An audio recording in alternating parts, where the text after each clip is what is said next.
반갑습니다. 한창수 목사입니다. 대구에서 나서 대구에서 자랐고 특별히 CBMC 전국대회가 대구에 열린다고 하니 너무 감사한 것은 전국의 기독 실업인들이 다 대구에 왔는데 여러분 집에 가지 마시고 여기에 사시기 바랍니다. 여기에서 기업해 주세요. 여기에서 경제 활동해 주세요. 제가 지금은 웃으면서 얘기하지만 잠시 후에는 눈물로 호소할 겁니다.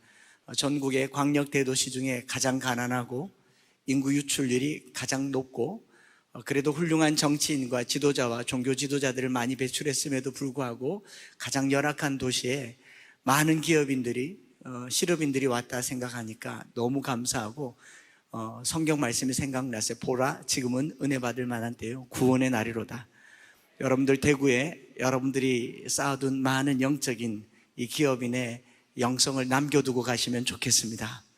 그래서 여러분들 오늘 그 귀한 시간에 여기 와주셔서 너무 감사하고 또 제가 대구 목사로 여기 여러분들에게 말씀 전하게 되어서 하나님께 영광을 올려드리면서요, 오늘 주제가 전도하자죠. 전도하자. 그러면 전할 도가 있으십니까? 여러분 도를 아십니까?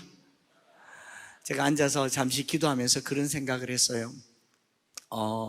우리가 전도하자라는 말을 할 때 이것은 내가 전할 도가 내게 있는가, 내가 예수님을 만났는가가 더 중요하고, 또 한편으로는 제가 여기 올라오기 바로 직전에 제 가까이에 있는 사업하는 친구가 파산을 선고하고 그 소식을 듣고 여기 올라왔습니다. 마음이 굉장히 무거웠습니다.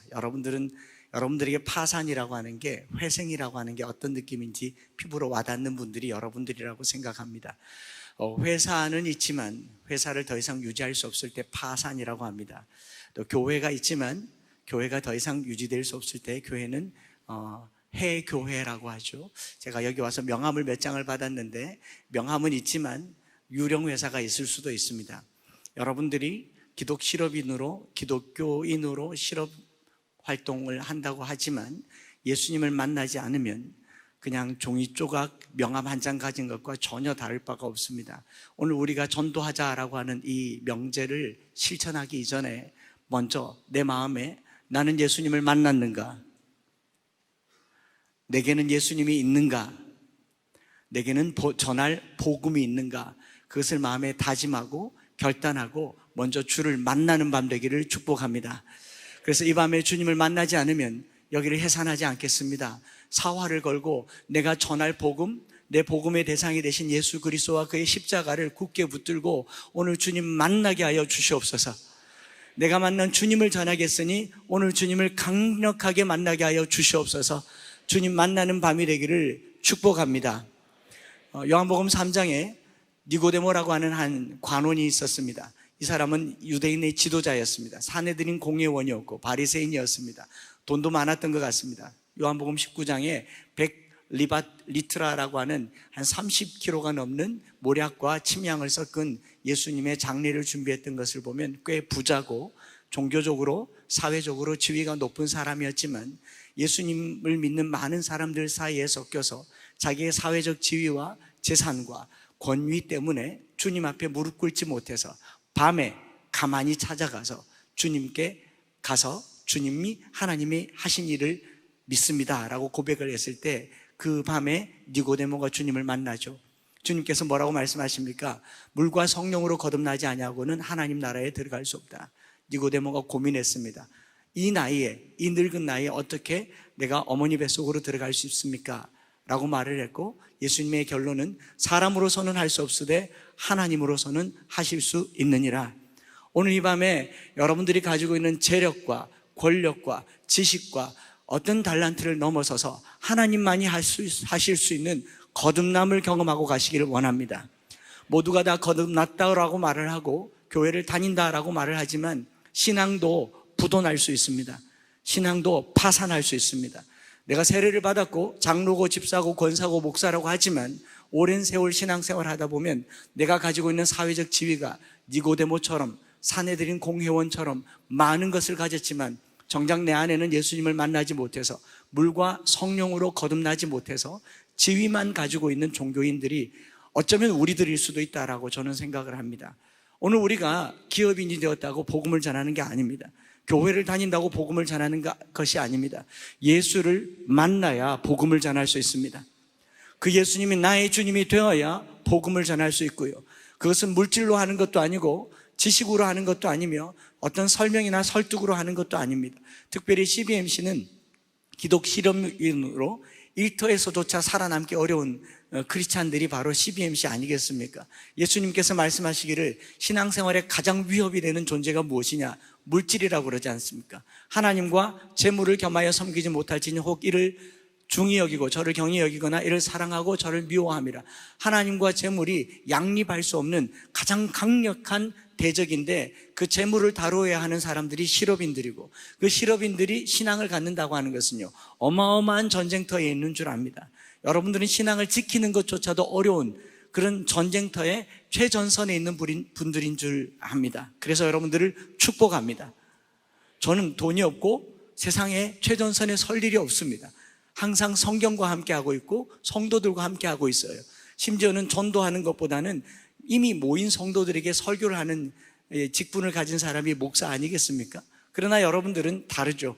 물질을 다뤄야 하는, 사도 바울이 말한 우리의 씨름은 혈과 육을 상대하는 것이 아니요 통치자들과 권세들과 이 어둠의 세상 주관자들과 하늘에 있는 악한 영들을 상대함이라. 그러므로 서서 마귀의 관계를 능히 대적하기 위해 하나님의 전신갑주를 입으라 라고 말했던 그 바울의 말처럼 오늘 이 밤에 예수님을 만나시기 바랍니다. 그리고 하나님의 전신갑주를 취하시기를 바랍니다. 성령으로 기도하시기를 바랍니다. 이 밤이 마지막 밤이잖아요. 제가 여러분들에게 듣기 좋은 설교, 또 여러분들의 마음을 감동하는 설교, 여러분들에게 눈물 나는 그런 이 감동의 간증을 전하기에는 시간이 너무 아깝다 싶고요.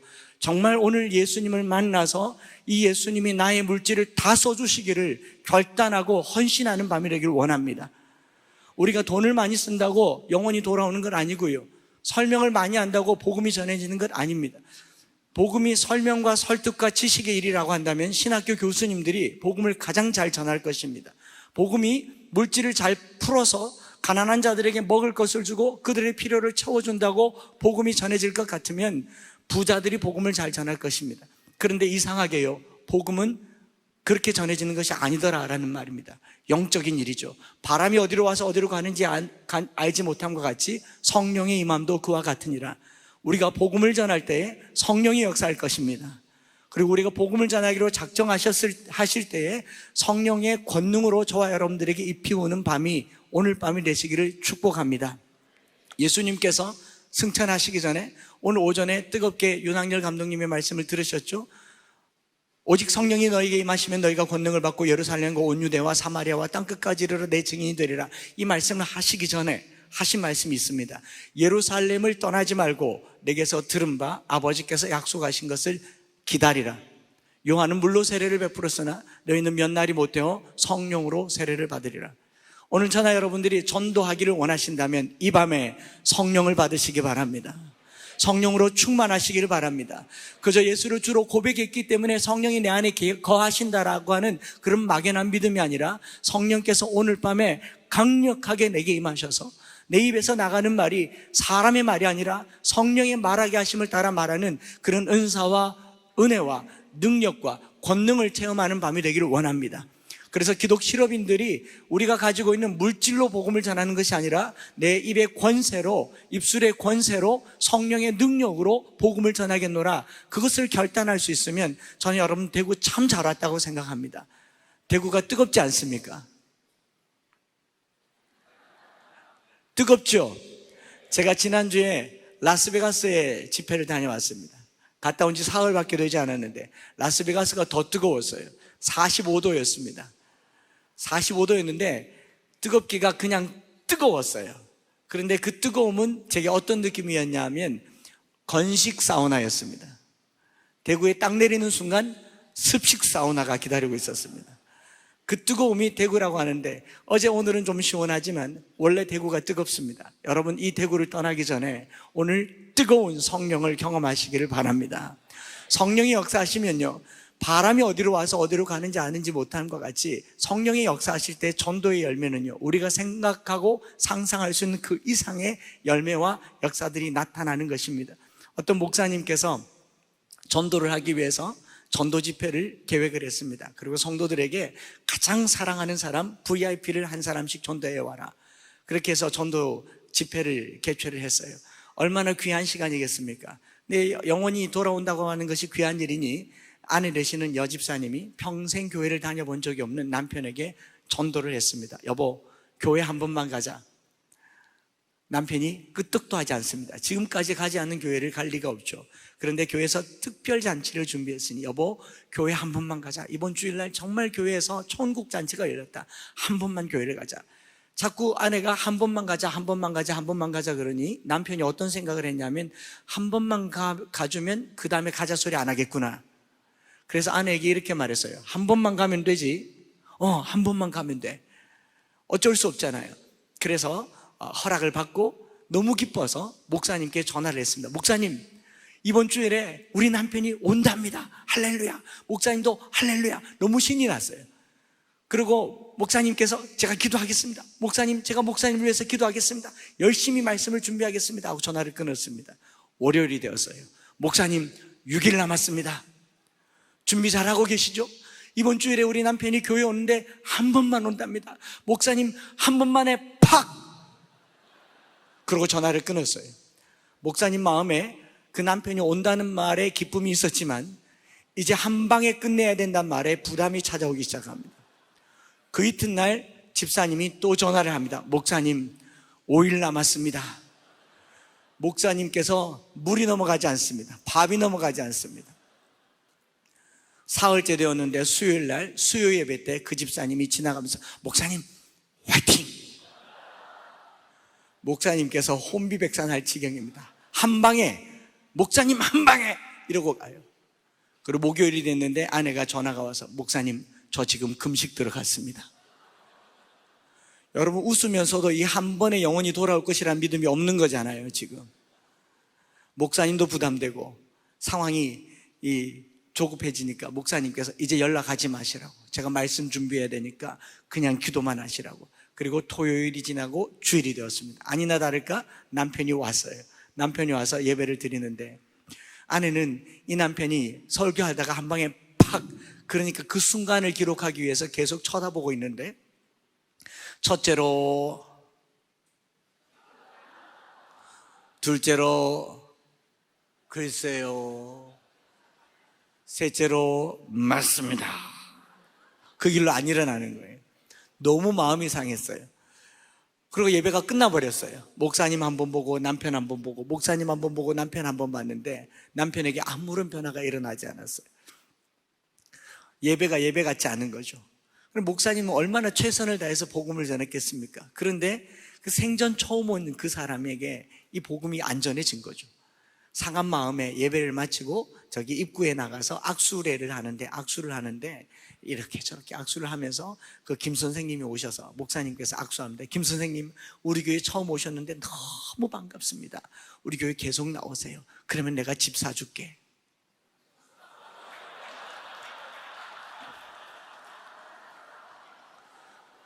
알아들으셨어요? 그러면 내가 집 사줄게. 그리고 그 남편이 갸우뚱갸우뚱하면서 집에 갔어요.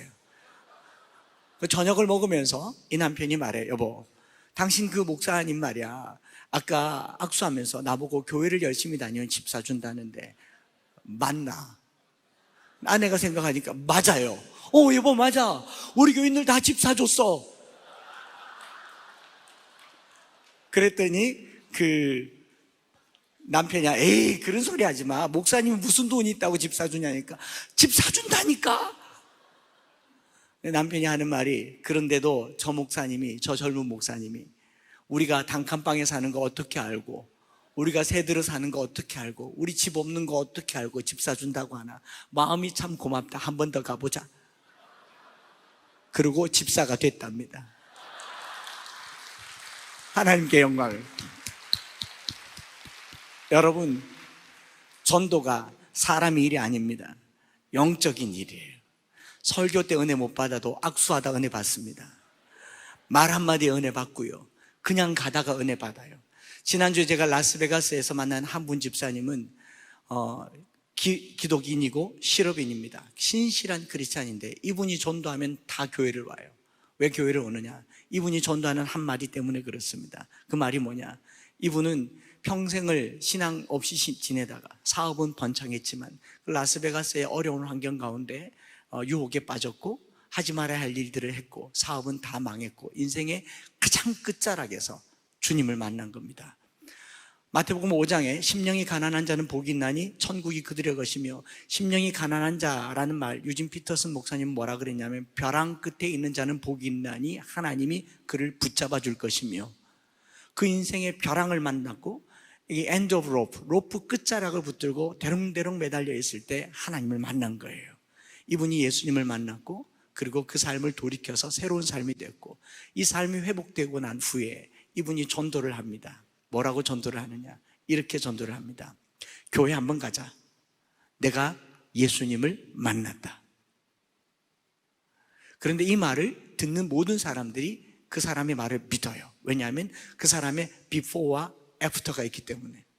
이 사람이 예수를 만났다는 것을 누구도 다 알기 때문에. 여러분, 이 복음을 어떻게 전합니까? 내가 예수님을 만났다라는 것을 굳건하게 붙드시면 어느 순간 어느 상황에 어느 때에서 복음이 그에게 들어가서 그의 삶이 되는 줄 믿습니다.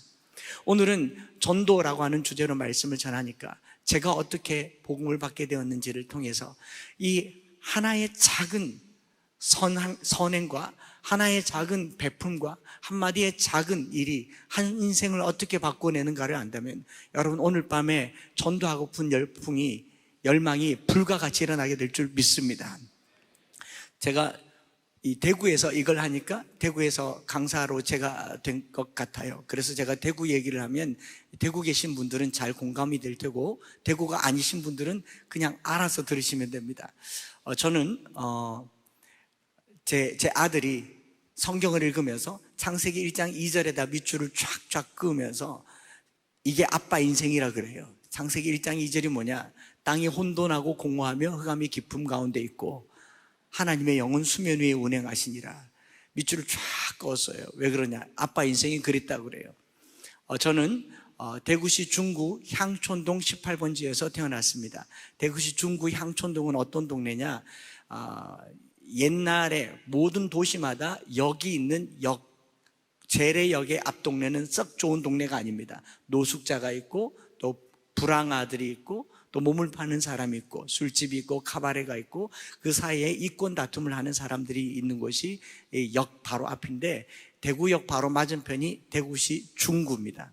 그리고 그 중구의 이름은 향촌동이고요. 저는 거기서 태어나서 거기서 자랐는데 그 향촌동에 제 어릴 적에 제가 만나서 같이 뒹굴어 놀았던 동네 아저씨들, 깐난쟁이 때부터 함께 자랐던 동네 아저씨들의 이름은 모르는데 별명은 아주 잘합니다. 바위, 도끼, 스매끼리, 망치, 사시미. 우리 동네 아저씨들이었어요. 저는 무섭지 않았어요. 어렸을 때부터 보고 자랐기 때문에. 여름에 더워서 옷을 벗으면 호랑이가 나옵니다. 어떤 분은 용도 나오고요. 1987년도에는 이 아저씨들이 TV에도 나오더라고요. 유명한 분들이 되셨어요. 그리고 밑에 자막에 이렇게 나오더라고요. 향촌동파 조직폭력배 행동대원 일대 검거. 우리 동네 아저씨들이었습니다. 저는 땅이 혼돈한 가운데서 태어났습니다. 그런데 그것도 부족해서 제가 어머니가 저를 출산하고 만삭이 되어서 예정일이 되었는데 그로부터 15일이 지났는데도 아이가 태어나지 않았어요. 10개월 15일이 되니까 위험해서 병원 가봤더니 머리가 오른쪽에 다리가 왼쪽에 누워 있었던 거죠. 와산이라고. 그대로 출산하면 산모도, 그대로 두면 산모도 아이도 다 위험하기 때문에 58년 전에 제가 제왕절개에서 금호 호텔 맞은편에 한일산부인과에서 제왕절개에서 태어났습니다. 들림받아 났어요. 저는 수고하지 않고 누운 채로 잘 태어났습니다. 그런데 그거까지는 좋았는데 그 후로 저희 어머님께서 시름시름 앓다가 배가 아파서 병원에 가봤더니 자궁에 혹이 있는데 암이라고 합니다. 57년 전에 암 치료를 할 수 있는 기술도 없고 대구 동산병원에서 이제 죽을 날만 기다리는데 마침 방사선 치료라고 하는 것이 도입되어서 실험 단계에서 시술 단계로 도입이 되어서 한번 해보자라고 해서, 요즘으로 치면 방사선 치료가 1차, 2차, 3차, 4차 여러 번 나누어서 암세포를 작게 만들어서 적출하는 건데, 한꺼번에 10여 분의 고열의 방사선을 내리쬐는 겁니다. 암세포만 탄 게 아니라 자궁과 허벅지, 대퇴부, 왼쪽 다리가 싹 다 타버리셨습니다. 새까맣게 타버린 다리를 끌고 저희 어머님은 제가 초등학교 5학년 때까지 병원에 누워 계셨습니다. 저희 유년 시절은 병원에 가면 어머니 누워서 울고 계시고, 집에 가면 아버지 술 드시고 돈 없다고, 막내 아들 태어나고 집안 망했다고 저를 원망하고 계시고, 동네 아저씨들은 이권 다툼으로 쌈박질하고 있고, 조금만 더 가면 동네 누님들이 저를 붙잡고 있고, 땅이 혼돈하고 공허했습니다. 초등학교 5학년 때 병원비가 없어서 어머님께서 병원에서 강제로 퇴원당하셨습니다. 그리고 병원에서 내어준 이 퇴원하면서 치료를 할 방법이 없으니까 처방전으로 진통제 약을 하나를 처방해 줬는데, 그걸 가지고 약국에 가면 이렇게 유리관인데 똑 부러뜨려서 주사약을 뽑아서 양은 냄비에 유리 주사기를 끓여서 혈관 주사를 한 대 맞으면, 그리고 한 서너 시간 주무시다가 또 일어나면 또 아프다 그러고 또 주사 맞고, 그렇게 1년을 주사를 맞으시다가 초등학교 6학년 때 저희 어머님은 돌아가셨습니다. 사망 원인이 몰핀 중독에 의한 쇼크사였어요. 그때 어머니 나이가 41살이었고 우리 동네 아저씨들이 저더러 하는 말이, 6학년 된 저보고 창수 너가 엄마 잘 죽었다, 더 살아도 희망도 없고, 그리고 약물 중독으로 죽었다. 이게 향촌동 아저씨들이 쓰는 어휘였습니다. 땅이 혼돈하고 공허하며 흑암도 깊었습니다. 어머니 돌아가신 지 한 달 만에 6학년 때 저희 아버지께서 저희 3남매를 향촌동에서 키울 수 있는 경제력도 없고 그 동네가 너무 험악하니까, 그때 마침 정부에서 황간사업, 개간사업이라고 해서 서해와 남해에 바닷물을 막아서 개퍼를 국유화시켜서 농사꾼 모집한다는 전단지를 들고 저희 아버지께서 대구에서 전라남도 무안군 몽탄면 당호리 목포까지 농사지으러 가셨어요. 그 당시, 지금도 대구에서 전라도 가기는 어렵죠. 여기 광주에서 오신 분들, 여기 88도로 그것도 없었을 때, 고속도로도 없었을 때, 이 목포까지 아버지께서 내려가서 농사 지신다고 내려가셔서 20년 동안 나타나지 않으셨습니다. 저희 삼남매는 향촌동에 그냥 거기서 살아남아야 했었습니다. 설상가상으로 저희 형님이 고등학교 3학년이었는데 대학 입시를 봤는데 성적이 잘 나와서 한양대 공과대를 입학합니다. 한양대 공과대를 합격하니까 부잣집에서 데려가더라고요. 입주과외 하라고. 그리고 형님은 서울로 대학을 갔고, 그리고 2년 지나서 3년 지나서 고등학교를 졸업한 누님도 19살에 청계천 종로 5가에 취업하면서 20살에 결혼했고, 저는 중1, 2, 3, 고1, 2, 3을 향촌동에서 살아남아야 했습니다. 땅이 혼돈하고 공허하며 흑암이 깊었습니다. 그런 제 인생에, 만약 제가 사춘기를 보내는 그 중1, 2, 3, 고1, 2, 3 시절에 주님을 만나지 않고 동네 아저씨들을 만났더라면, 혹은 나를 외면하고 나를 책임지지 못하는 부모님과 누님 형님을 원망하며 그 향촌동 아저씨들 손을 잡고 나를 버린 세상 불이나 질러버리자 했더라면, 저는 아마 오늘 지존파나 막가파가 돼서 신문에 나올 법한 그런 제 인생이었습니다. 전도가 얼마나 큰 능력이 되었는가를 여러분들에게 알려드리려고 하는 거예요. 그런 혼돈과 공허와 흑암 가운데 살고 있는 제 인생에게 주님이 찾아온 거죠. 창세기 1장 2절에 땅이 혼돈하고 공허하며 흑암이 깊음 위에 있는 것은 모든 인생의 시작입니다. 비즈니스 하시는 분들도 마찬가지고, 혹시 이 가운데 사업이 어려워서 파산 직전에 있거나 어려움이 있다면 그 흑암과 공허와 혼돈 가운데, 그 현실 가운데 수면 위에 운행하시는 주님을 만나시기 바랍니다. 복음을 전하기 위해서도 주님을 만나야 하지만 우리의 삶의 모든 인생은 주님이 찾아오셔야 되는 인생이고, 주님을 만나야 빛이 임하는 것인 줄 믿습니다. 그런 제 인생에 초등학교 4학년 때 빛이 임했어요. 이 여름철에, 여름 성경학교 할 때 초등학교 4학년짜리 제 친구가 자전거를 타고 제 집 앞을 쏜살같이 지나가면서 성경학교 전도를 한 겁니다. 뭐라고 전도했느냐? 자전거를 타고 막 지나가면서 저희 집 앞에 와서 이렇게 말했어요. 빛이 있어라 라고는 안 했고요, 4학년이니까 저희 집 앞을 지나가면서 한마디 던졌습니다. 이렇게 말해요. 창수야, 교회 52번 가면 필통 준다 그러고 갔어요. 그 한마디 하고 자전거를 타고 다시 갔는데 반지하 단칸방에 양은 냄비에 밥 차려 먹고 있던 제가 필통이란 말에 영이 열렸어요. 런닝 차림에 슬리퍼 신고 밥 숟가락 집어 던지고 그 자전거를 열심히 쫓아가면서 뭐 준다고 필통 몇 번 52번 그리고 15분을 쫓아가서 대구시 중구에 있는 서성로 교회에 출석했습니다. 그리고 출석하면서 제가 말했어요. 진짜 필통 주냐고, 진짜 52번만 오면 되냐고 확답을 받고 첫 예배를 드렸습니다. 예배를 마치고 나오면서 제가 이렇게 말했어요. 내일 또 오면 됩니까? 그랬더니 그 반사 선생님이 경상도 말 다음 주에 온나. 무슨 말인지 아시죠? 주일날 오란 말이에요. 근데 저는 내일 오고 그 다음날 오고 52번을 빨리 와야 되는데 다음 주에 오래요. 그걸 그 다음 주에 와서 또 내일 오면 됩니까? 했더니 다음 주에 오래요. 그렇게 해서 52번을 어거지로 다 채우고 받은 게 필통입니다. 필통을 받고 나서 알게 된 사실이 52번이 1년이더라고요. 저는 1년을 개근하고 오늘 목사가 됐습니다. 하나님께 영광의 박수를 드립니다. 여러분, 전도라고 하는 게 사람의 일이 아닌 것이, 전도라고 하는 것이 우리가 계산하고 생각해서 되는 일이 아닌 것이, 우리가 한 영혼을 전도할 때 그 전도당한 영혼이 어떤 일이 일어날지를 제 친구는 몰랐을 거예요. 저희 교회는 몰랐을 거예요. 오늘날 제가 이 자리에 설 것을 아무도 몰랐을 거예요. 그 필통 하나가 이뤄낸 한 인생의 결과를 아무도 몰랐지 않겠습니까? 52주를 교회 다니면서 교회 공과 공부 가르치는 저희 모교회 대구 서성로 교회에 계시는 김미자 권사님께서 5학년짜리 아이를 앞에 앉혀두고 읽어준 성경이 오늘 우리가 읽은 말씀 요한복음 6장 33절 말씀이었어요. 성경을 꾸준히 읽어주시면서 요한복음 6장에 이르러서 주기도문이 나오더라고요. 창수야, 여기 주기도문 있다. 주기도문 외워라. 외워야겠다.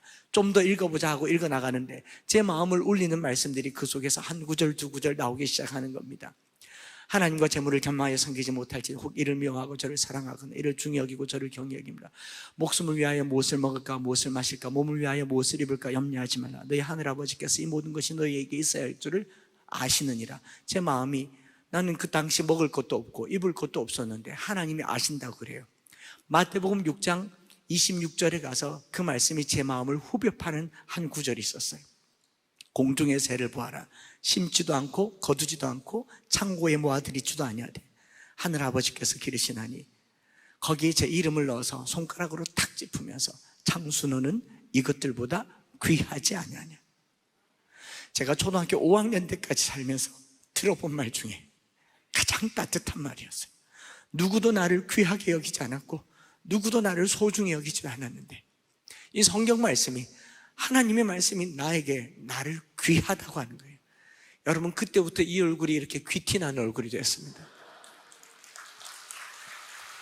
사람들이 하도 고생 모르고 산 얼굴 같다고 얘기하길래, 부잣집 막내 아들, 공부만 하고 산 아들 같다고 하길래 제가 확실하게 믿기로는 그때 이후로 제 얼굴은 바뀌었다고 믿어요.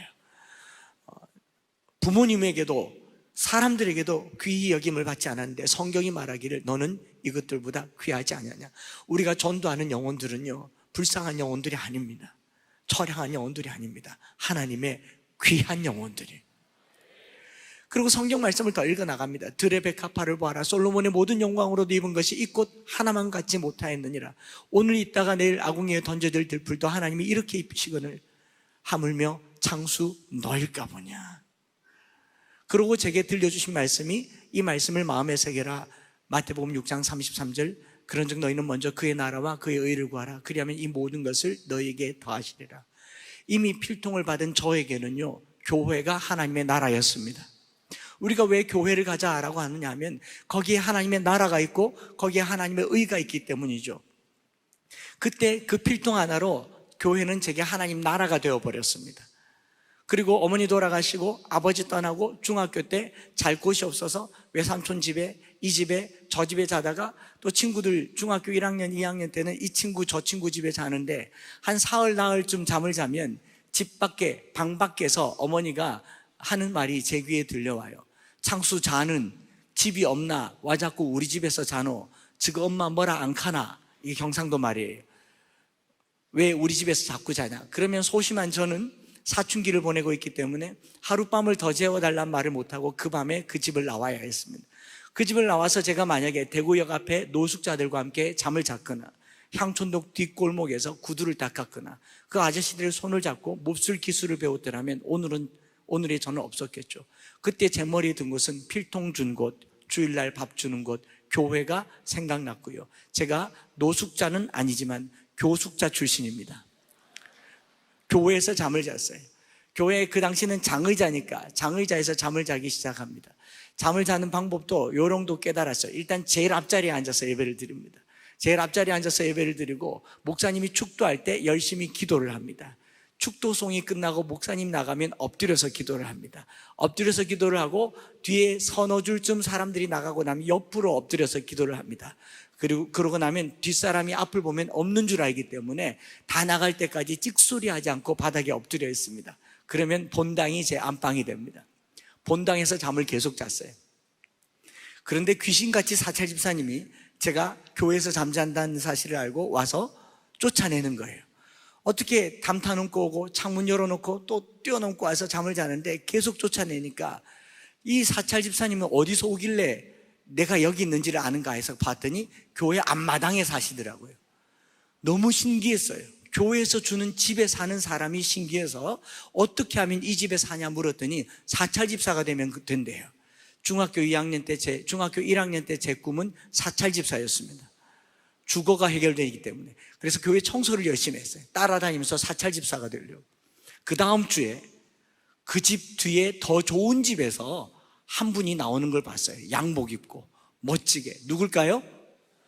목사님이 나오시는 거예요. 가오를 잡고 꿈을 키웠어요. 나의 꿈은 목사. 여러분, 중학교 2학년짜리 아이가 성령 받아서 은혜 충만해서 믿음 좋아서 또 좋은 믿음의 유산을 받아서 목사의 꿈을 중학교 2학년 때 가졌겠습니까? 아니, 좋아 보였어요. 그게 괜찮아 보였어요. 멋져 보였어요. 그런데 이 작은 아이의 소원을 하나님이 들어주신 겁니다. 여러분, 구원이라고 하는 것이 너희가 믿음으로 말미암아 그 은혜로 구원을 얻었나니 이것이 너희에게서 난 것이 아니요 하나님의 선물이라. 행위로 말미암은 것이 아니니 자랑하지 못하게 하려 함이라. 이 말은요, 구원은 전적인 하나님의 은혜이기 때문에 필통 하나에도 어린아이의 작은 꿈 속에도 구원이 담겨져 있는 줄 믿습니다. 그 꿈을 심어주고 그 필통을 나누는 저와 여러분들 되시기를 축복합니다. 그 중학교 고등학교 시절을 지금 뭐 다 말할 수는 없지만 험한 세월을 보내지 않았겠습니까? 주로 교회에서를 잡고 중학교 시절도 신문을 돌렸고 고등학교 몇 번을 자퇴를 경험하면서까지 학교를 다녔는데 그 고등학교 3학년 수학 능력 시험 치는 날 새벽까지 신문을 돌리고 대학 입학 학력고사를 쳤는데 중학교 2학년 때 했던 저의 소원과 저의 소망과 저의 기도를 하나님이 들어주신 줄 믿습니다. 대학 입시 시험을 쳤는데 제가 고3 때까지 신문을 돌렸으니 새벽 신문을 돌리고 학교를 올라가면 이 새벽반 학원을 마치고 올라가는 아이들과 똑같이 올라갑니다. 제 마음속에는 공부하고 올라가는 아이들과 신문 돌리고 올라가는 제가 경쟁이 되겠습니까? 같은 공부를 할 수 있겠습니까? 이른 새벽에 신문을 돌렸으니 교실에서 잠을 자면 선생님도 깨우지 않아요. 쟤는 졸업만 하면 된다. 고등학교 중퇴보다는 고등학교 졸업이면 충분하다라고 여겼던 선생님의 기대와 또 제 실력, 객관적인 실력 자체가 대학을 갈 수 있다는 것이 불가능해 보였지만 중학교 2학년 때 목사가 되고 싶다고 했던 그 꿈을 하나님이 들어주셔서 대학 입학 시험을 쳤는데 경북대학교를 합격을 했습니다. 하나님께 영광의 박수를 돌리겠습니다. 그렇게 합격을 하고 나니까 교회 권사님들이 이제 분위기가 달라진 거예요. 우와, 우리 창수가 경대를 갔다.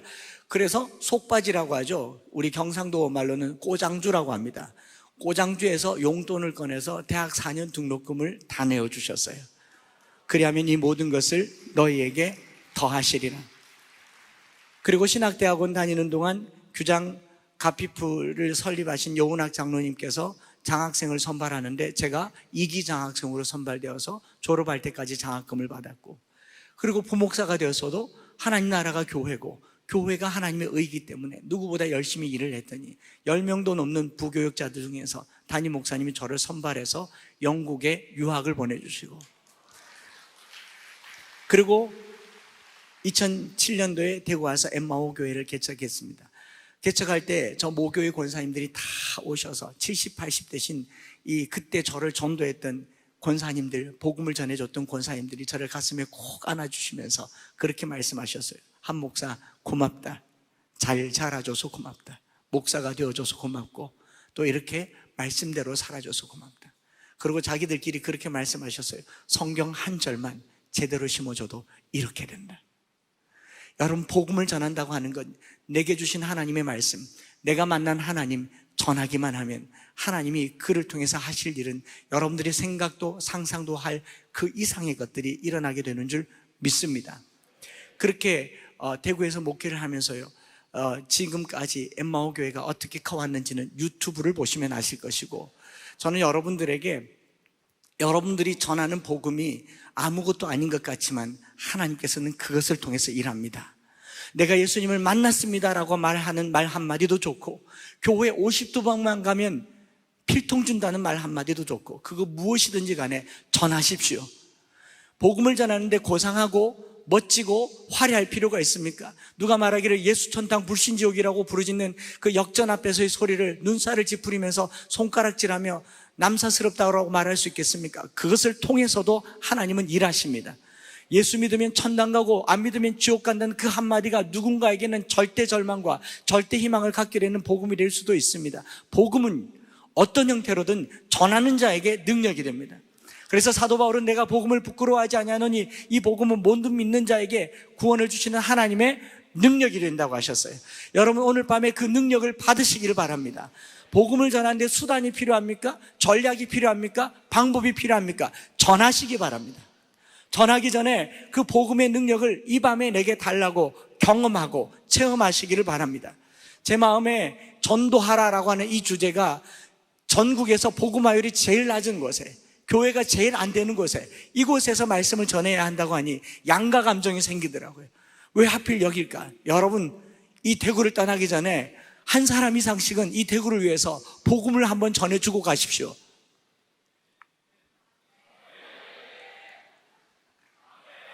할렐루야. 간절하게 부탁을 드리는 거예요. 제가 왜 대구에서 목회를 합니까? 대구에서 나서 대구의 사랑을 받았고 모교회의 사랑을 받았고, 저희 소속로교회 권사님들은 제가 TV에 나올 때마다, 유튜브에 나올 때마다 보면서 이렇게 말씀하세요. 잘한다. 니는 우리가 키웠다. 정말 권사님들이 키우셨고 장로님들이 키우셨습니다. 그런 긴 세월을 지나면서요, 복음이 어떻게 내게 능력이 되었는가? 내가 한 게 아니고 하나님이 한 것이더라고요. 이쯤 설교하니까 그 아버지랑 누님 형님이 어떻게 된지 묻는 분들이 많더라고요. 어떻게 복음이 전해졌는지 한번 들어보세요. 중학교 2학년 때 사춘기를 보내면서 아버지 누님 형님이 원망스러웠던 그 어느 날 강단에서 목사님이 설교하시면서 주 예수를 믿으라, 그리하면 너 안에 집이 구원을 얻으리라. 어떻게 하면 우리 가정이 구원을 얻는가? 내가 예수님을 잘 믿는 거구나. 너희들이 예수님을 잘 믿으면 너와 내 집이 구원을 얻는다. 중학교 2학년 때 이 간단한 설교를 듣고 수련회를 마치고 내려오면서 예수님을 잘 믿으려면 어떻게 하면 될까 하고 교회를 둘러봤는데, 교회에서 예수님을 제일 잘 믿는 분들이 권사님들이 있더라고요. 권사님들이 뭐 하십니까? 새벽 기도를 하잖아요. 그래서 제가 수련회 끝나자마자 중학교 2학년인 새벽 기도를 갔어요. 새벽 기도를 갔더니 온 권사님들의 사랑과 칭찬과 격려를 다 받았어요. 용돈도 받았어요. 아이고, 우리 장수가 새벽 기도를 다 왔네. 쓰다듬어 가지고 이게 납작해졌지 않습니까? 그 칭찬을 받는 순간 제 친구들은 욕을 먹기 시작합니다. 창수 좀 본받아라. 창수는 엄마도 없고 아빠도 없는데 새벽 기도를 다 나왔다. 그 칭찬에 겨워서 아직까지 새벽 기도를 합니다. 20년을 새벽 기도를 했어요. 20년을 새벽 기도를 하고 31살에 저희 아버님이 61살에 나타나셨는데, 20년을 떠난 후에 대구에 오셨는데 농사는 망하고 몸은 만신창이가 되어서 대장암 말기로 저희 앞에 나타나셨습니다.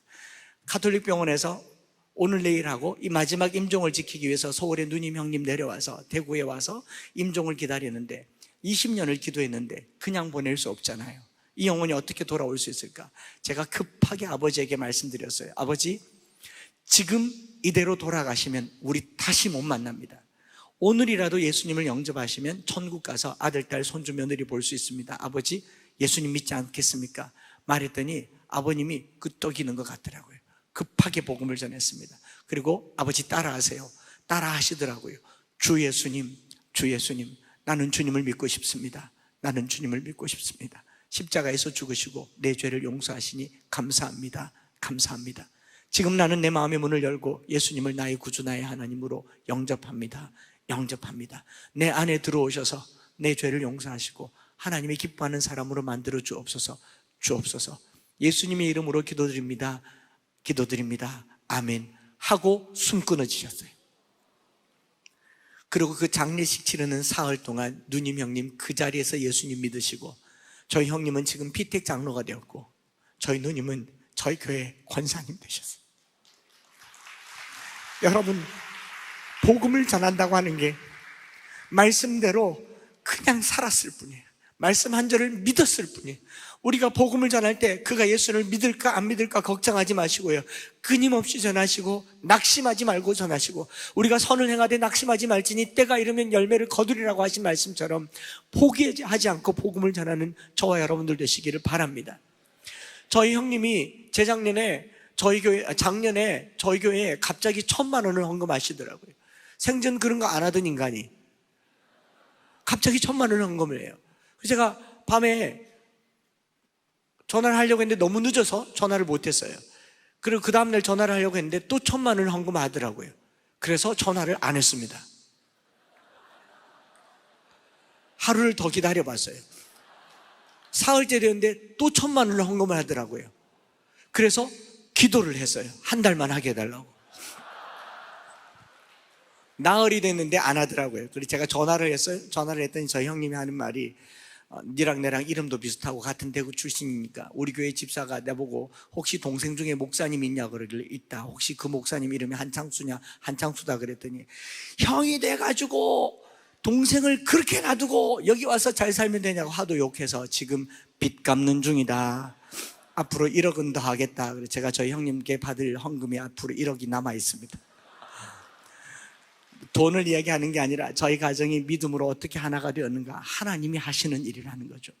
이제 여러분들에게 이제 같이 찬양하면서 한번 기도하려고 하는데요, 특별히 대구를 위해서 한번 기도해 주시면 좋겠다 싶은 게, 저는 대구에서 나서 대구에서 살았기 때문에 대구에 빚진 마음으로 목회를 합니다. 다른 도시에서 오라 해도 안 갈 거고 갈 데도 없고 가지도 않겠지만, 대구에서 교회를 하면서 교회 개척하면서 제일 먼저 한 게 뭐냐면 이 땅에 빚진 마음을 가지고 하는 거예요. 여러분들은 대한민국에 빚진 마음으로 사업하는 사람들 아닙니까? 이 땅에 빚진 마음으로 제가 개척하면서 2007년도에 충원탑에서 차로 대구 외곽을 한 바퀴를 이렇게 돌아봤더니, 대구에서 경상북도 접도를 돌아봤더니 108km가 나오더라고요. 그 108km를 차를 세우고 거기를 3박 4일간 걸었습니다. 대구 지형을 아시는 분들은 대구가 어떤 데인지 알겠지만, 충원탑에서 내려와서 파동, 수성로, 수성유원지, 두산 오거리, 범물동, 범안로, 그리고 그 대구 스타디움, CG, 고산 CG, 경산 지나서 반여울에서 방촌에서 용계동에서 동촌, 어딘지 아시죠 대구 분들? 동촌에서 공항 지나서 불로동에서 지묘동에서 복무동에서 지묘동에서 미대동 지나서 백안동에서 쭉 올라가면 팔공산 순환도로에서 동화사, 부인사, 파계사, 송림저수 지나서 독림사거리에서 칠곡 IC 지나서 염색공단에서 서재에서 경서 계대에서 성소공단에서 유천교에서 대구에서 비둘기 아파트에서 압산순환로까지 108km를 제가 걸었어요. 두 발로 걸으면서 주님이 주신 땅으로 한 걸음씩 나아갈 때 이 산지를 내게 주셔서 내가 목회하는 이 30년 동안 하나님 전국에서 복음화율이 제일 높은 곳이 되게 해 주십시오. 남의 도시니까 이렇게 인색합니까? 저는 기도해요. 하나님, 전국에서 기업하는 사람이 돈 벌러 모여오는 곳이 대구가 되게 해 주십시오. 여러분, 여기가 제일 불모지면요 사업하기 제일 좋다는 말입니다. 여기가 제일 황무하면 뭔가 일으켜내기 제일 좋다는 말이에요. 대구로 오세요. 그렇지 않은 기업들 제발 좀 대구 와서 사업해 주세요. 젊은이들이 모여드는 곳 되게 해주세요. 제가 이 말 하려고 여기 온 거예요. 여러분, 대구 좀 살려주세요. 대구 좀 살려주세요. 제가 그 길로 대구를 걸어서 한 번만 걸었겠어요? 지난 18년 동안 엠마오교에서 목회하면서요, 매년 여름 겨울 걸어서 38바퀴 돌았습니다. 제가 돌았어요. 돌면서 기도해요. 다리에 알이 배기도록, 물집이 잡히도록, 발바닥에 피가 나도록 걸으면서 하나님, 이 땅을 긍휼히 여겨주시고, 이 땅이 더 이상 불교도시, 점집이 2020개가 되고 절이 1300개가 되는 그런 불교도시가 아니라 기독교도시가 되게 해달라고 기도했어요. 여러분, 여기서 오늘 마지막 밤을 보내면서요, 이 땅이, 여러분들이 오늘 수련하고 가는 이 땅이 기독교도시가 되도록 한번 축복하면서 눈물로 씨를 뿌려주는 이 밤 되기를 축복합니다. 그리고 제가 제 스스로 자부하면서 기도해요. 대구는 참 좋겠다, 나 같은 목사 가져서. 하나님께 영광의 박수를 돌리겠습니다. 여러분, 전국에 어떤 목사가 자기 땅 살리겠다고 눈물로 길을 걷는 목사가 있겠어요? 저는 제 교회 하나 잘 되는 게 목표가 아니에요. 예수 믿는 사람 다 여기 살았으면 좋겠어요. 그러니 여러분들 여기서 이 땅을 위해서 한번 기도해 주시고 가시면 대구가 살 겁니다. 그 부탁드리고 싶은 거예요. 기왕 전도할 거 땅을 살리는 거 아닙니까? 기업 하시는 사람들은 지형을 바꾸잖아요. 회사가 하나 세워지면 일자리가 바뀌고 동네가 바뀌잖아요. 여러분들이 사는 땅이 바뀌는 그런 기독 실업인들이 되기를 원합니다. 나 하나 잘 먹고 잘 사는 그런 도시가 아니라, 그런 동네가 아니라 하나님 나라를 위해서 그 땅에 책임을 지는, 저는 대구는 내가 먹을게요. 여러분, 오늘 한번 기도해 주시고 가시면 이거 내가 먹을게요. 전 세계에서 예수 믿겠노라고 모이는 그런 도시가 되게 하고 싶어요. 대기업 하나 없어요. 큰 교회도 제대로 없어요. 그러나 대구가 살 겁니다. 살려낼 거예요. 여러분, 오늘 저와 함께 이거 한번 기도해 주시면 제가 빚진 마음으로 감사하면서 이 단을 내려가겠습니다. 같이 한번 기도해 주시겠습니까? 우리 찬양 드리십시다. 우리 오늘 눈물로 한 알의 씨앗을 심는다. 꿈꿀 수 없어 무너진 가슴에 저들의 꿈 다시 솟아나도록 필통 하나가 한 인생을 바꿀 수 있습니다. 여러분, 따뜻한 말 한마디가 한 인생을 바꿀 수 있고요, 오늘 기도 하나, 오늘 여러분들이 앞으로 드리게 될 헌금 하나가 이 땅을 바꿔낼 겁니다. 같이 찬양하시겠습니다. 우리 오늘 눈물로 한 알의 씨앗을 심는다. 꿈꿀 수 없어 무너진 가슴에 저들의 푸른 꿈 다시 돋아나도록 우리 오늘 땀 흘려 함께 땀 흘려 소망의 길을 만든다.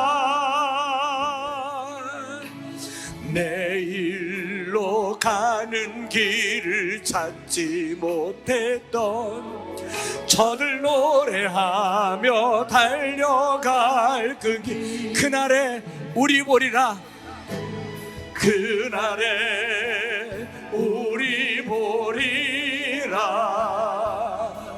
새벽 이슬 같은 저들 일어나 뜨거운 가슴 사랑의 손으로 이 땅 치유하며 행진할 때 우리 두 손 높이 들고 찬양하십시다. 오래 황폐하였던 이 땅 어디 서나 순결한 꽃들 피어나고 푸른 의의 나무가 가득한 세상 우리 함께 보리라. 우리 함께 오래 황폐하였던 이 땅 어디서나 오래 황폐하였던 이 땅 어디서나 순결한 꽃들 피어나고 푸른 의의 나무가 가득한 세상.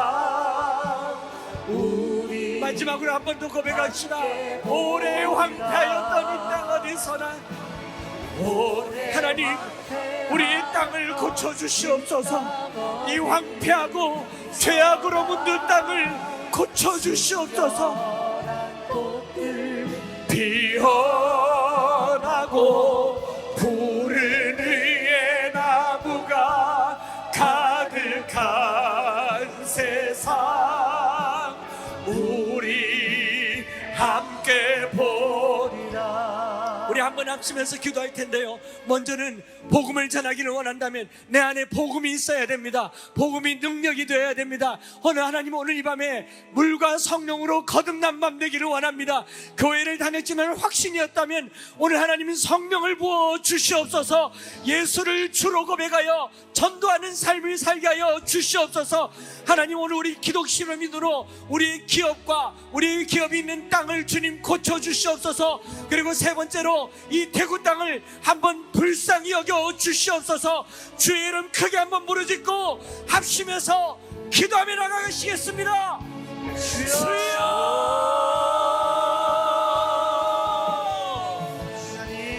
주여, 주님이 대구 땅을 크게 여겨 주시옵소서.